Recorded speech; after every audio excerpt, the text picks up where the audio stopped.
চকুৰ পানী হৈছে সকলোতকৈ মূল্যৱান। কাৰণ কিয় জানে? পৃথিৱীত বহুত ধৰণৰ পানী থাকিলেও একমাত্ৰ চকুৰ পানীয়ে বুজাব পাৰে কাৰোবাক হেৰুৱাৰ কষ্ট কিমান।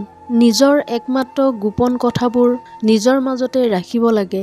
কাৰণ ভাষাৰ আঘাত যিমানেই বিশ্বস্ত নহওক কিয়, স্বাৰ্থত আঘাত কৰিলে ৰূপ সলাবলৈ অলপো সময় নালাগে। বেছি ভদ্ৰ নহ'ব, কাৰণ এই যুগত ভদ্ৰতাক মানুহে দুৰ্বলতা ভাবে।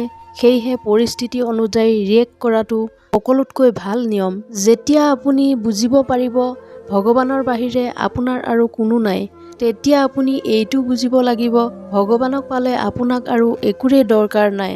মনে মনে থাকক, দাম বাঢ়ি যাব। কথা কম পাতক, সকলোৱে আপোনাক গুৰুত্ব দিব। যিমানেই কম কথা পাতিব আপোনাৰ কথাবোৰ মূল্যৱান হ'ব। এদিন সকলোৱে ক'ব তেওঁ কি কয় শুনো। অনবৰতে কথা কৈ থাকিলে আপোনাৰ কথা কোনো মূল্য নাথাকিব। আনক দুখ দি বাচি থকাতকৈ নিজে দুখ লৈ বাচি থকাটো বেছি ভাল।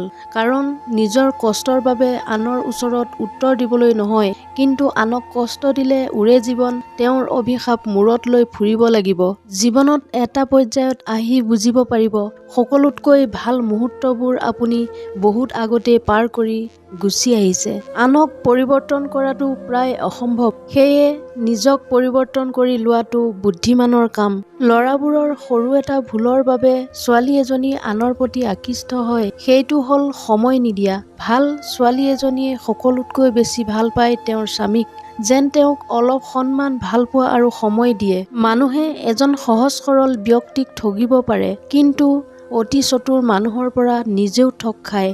শেষৰ হিচাপটো কিন্তু সমানেই হয়। কোনজন মানুহ তোমাৰ বাবে সঠিক সেইটো বুজিবৰ বাবে অভিজ্ঞতাৰ দৰকাৰ, আৰু সেই অভিজ্ঞতাৰ বাবে জীৱনত ভুল মানুহজন অহাটো দৰকাৰ। এনেকুৱা হৃদয় তৈয়াৰ কৰা যিটো কেতিয়াও কোনেও ভাঙিব নোৱাৰে। এনেকুৱা হাঁহি তৈয়াৰ কৰা যিটো কেতিয়াও কষ্টৰ কাৰণ নহয়। এনেকুৱা সম্পৰ্ক তৈয়াৰ কৰা যিটো কেতিয়াও শেষ নহয়। আৰু এনেকুৱা এজনৰ হাত ধৰা যিজনে কেতিয়াও এৰি নিদিয়ে। সকলোবোৰ পাহৰি অলপ টোপনি যাওক, নিজৰ যত্ন লওক, বেছি পাত্তা নিদিব। আশে পাশে যি হৈছে মানি লওক। বিশ্বাস কৰক, টোপনি গ'লে কোনো কষ্টই আপোনাক দুৰ্বল কৰিব নোৱাৰে। ৰাতি সাৰে থাকি যাৰ লগত কথা পতাৰ অভ্যাস কৰিবা, নিজেও অভ্যস্ত হৈ পৰিবা, আৰু তেতিয়াই তেওঁ সুযোগ বুজি তোমাক ইগনৰ কৰা আৰম্ভ কৰিব। অন্ততঃ নিজৰ মূল্য বুজা। যাৰ পৰা তুমি মানসিক শান্তিৰ আশা কৰিছা তেওঁ এটা সময়ত মানসিক কষ্ট দিব। সেয়ে কাকো অভ্যাস বনোৱাৰ কথা বাদ দিয়া। তৰ্কত জিকাটো ডাঙৰ বিজয় নহয়, তাৰ পৰিৱৰ্তে বুদ্ধিমানৰ কাম হ'ল মূৰ্খৰ লগত তৰ্ক নকৰা।